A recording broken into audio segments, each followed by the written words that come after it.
Good day and God bless you. Welcome to the Bible reading in chronological order. Just such a privilege once again to be gathered together and just to enjoy the reading together. I pray that the Lord would bless us even as we just seek to get closer to Him in His Word and just to understand His Word more.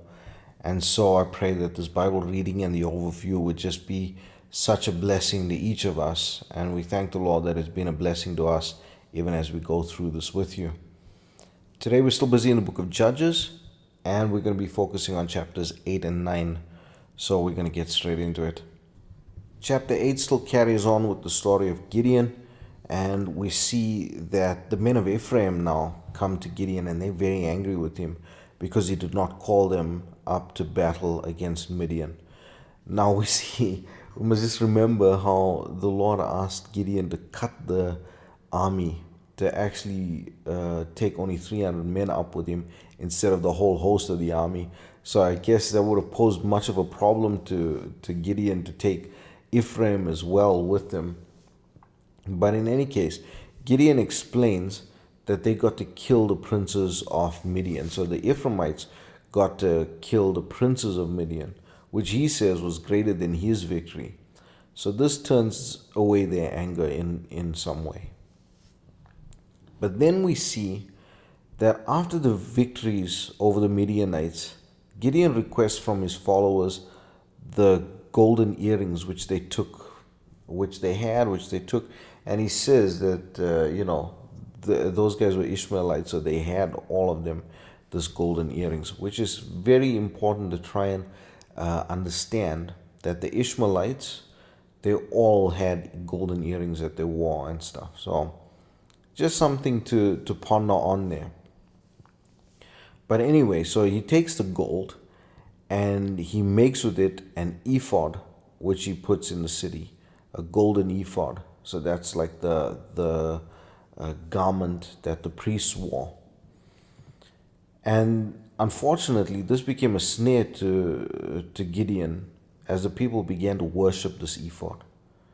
Very strange the way the children of Israel were at that stage, that anything just became an idol to them, and they just started worshiping this thing, and that then became a snare to Gideon and his household. But then we see that the Bible starts talking about Gideon's family, and it says that Gideon had 70 sons from his many wives, and then he had another son from a concubine in Shechem, and this son was named Abimelech. Now we're going to get to Abimelech in chapter 9, so that's why it gives us that specific reference to him. And then the chapter concludes with the children of Israel once again turning away from the Lord after the death of Gideon and following after idols. It's just such a tragic story with the Israelites. Then we get to chapter 9, and chapter 9 deals with Abimelech, the son of Gideon, who he had with the concubine in Shechem.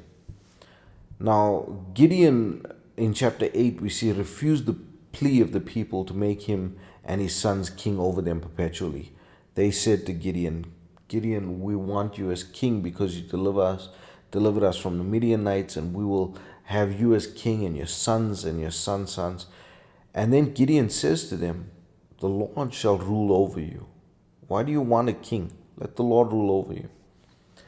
But Abimelech, knowing this now, his ambition drove him to slay the sons of his father and to rule over Israel. This is what power will do to people. We see that constantly.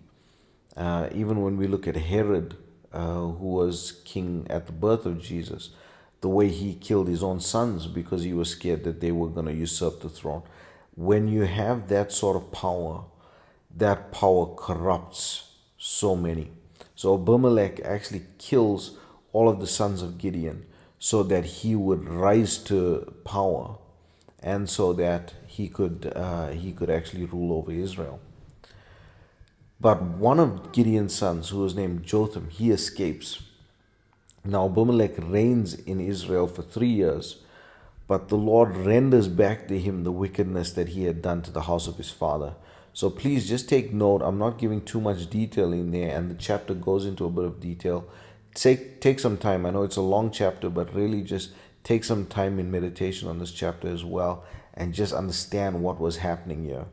And then we understand a lot more about where Israel is getting to, especially before we get to the book of Samuel. And in the book of Samuel, we're going to see when the people elect a king. We have to understand what happens before then, what's happening now in the book of Judges, so that we can understand the state of Israel when they ask this question and when they request a king and all of these things. So that's where we're going to close it today. I pray that the Lord would bless you and keep you. May his face shine upon you. May he give you peace. God bless you all. Chapter 8. And the men of Ephraim said unto him, Why hast thou served us thus, that thou calledst us not when thou wentest to fight with the Midianites?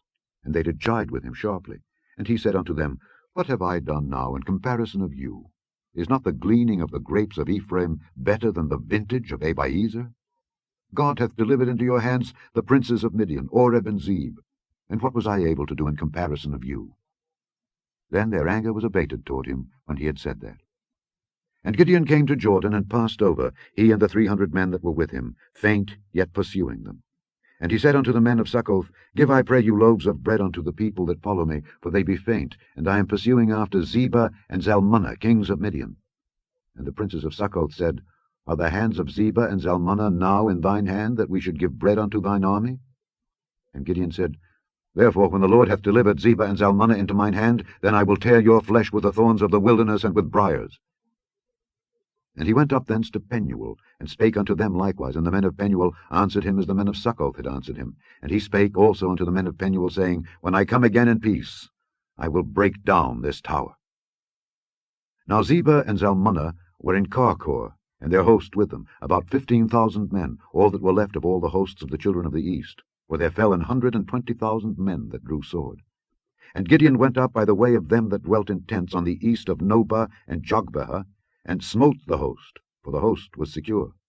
And when Zebah and Zalmunna fled, he pursued after them, and took the 2 kings of Midian, Zebah and Zalmunna, and discomfited all the host. And Gideon the son of Joash returned from battle before the sun was up, and caught a young man of the men of Succoth, and inquired of him. And he described unto him the princes of Succoth, and the elders thereof, even 70 men. And he came unto the men of Succoth, and said, Behold Zebah and Zalmunna, with whom ye did upbraid me, saying, Are the hands of Zebah and Zalmunna now in thine hand, that we should give bread unto thy men that are weary?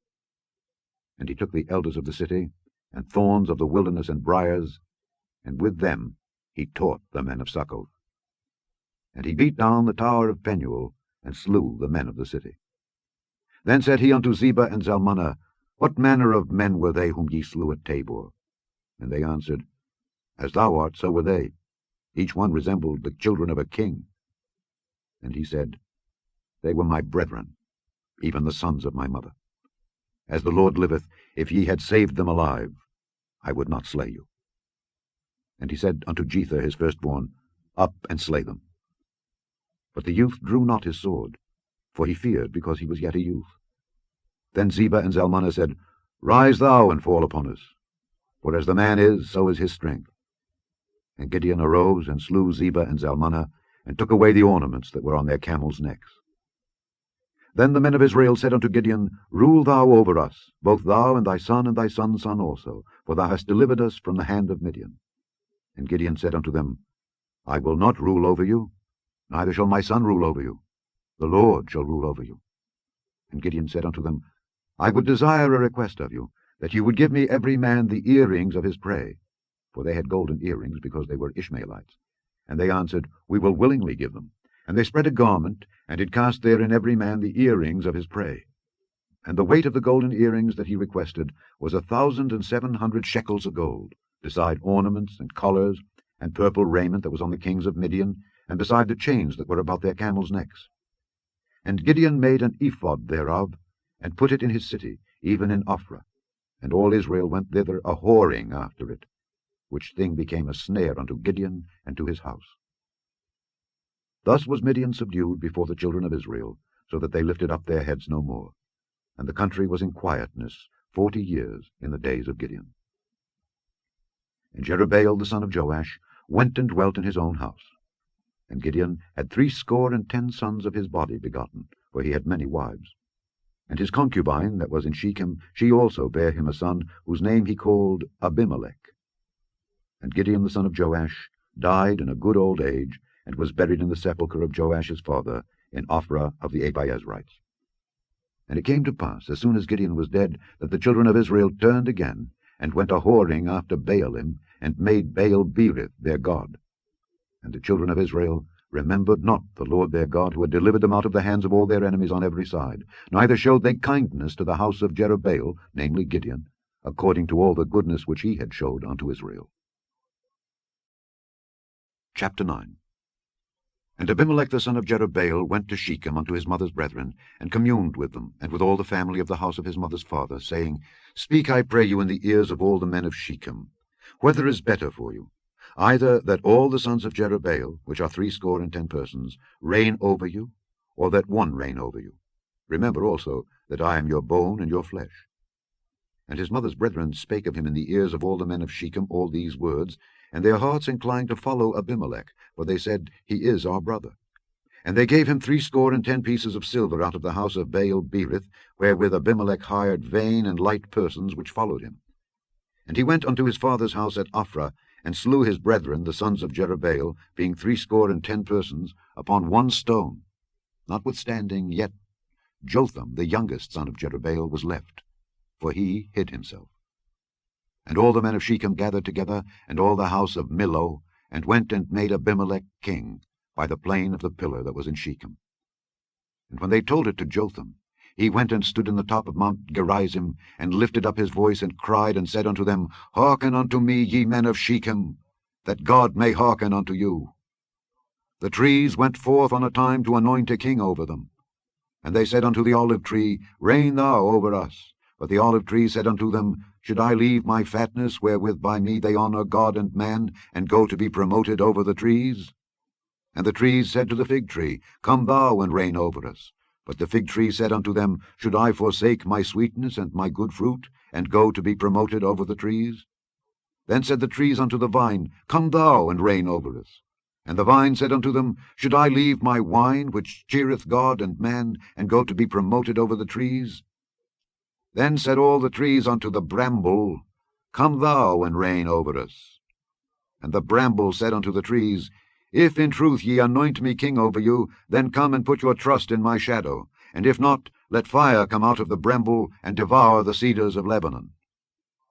Now therefore, if ye have done truly and sincerely, in that ye have made Abimelech king, and if ye have dealt well with Jerubbaal and his house, and have done unto him according to the deserving of his hands, for my father fought for you, and adventured his life far, and delivered you out of the hands of Midian, and ye are risen up against my father's house this day, and have slain his sons 60 persons upon one stone, and have made Abimelech the son of his maidservant king over the men of Shechem, because he is your brother. If ye then have dealt truly and sincerely with Jerubbaal and with his house this day, then rejoice ye in Abimelech, and let him also rejoice in you.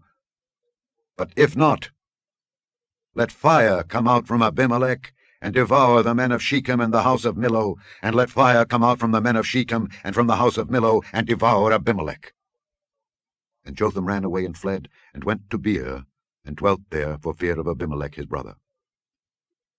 When Abimelech had reigned 3 years over Israel, then God sent an evil spirit between Abimelech and the men of Shechem, and the men of Shechem dealt treacherously with Abimelech, that the cruelty done to the 60 sons of Jerubbaal might come, and their blood be laid upon Abimelech their brother, which slew them, and upon the men of Shechem, which aided him in the killing of his brethren.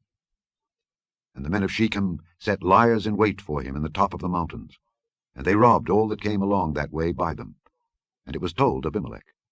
And Gaal the son of Ebed came with his brethren, and went over to Shechem, and the men of Shechem put their confidence in him.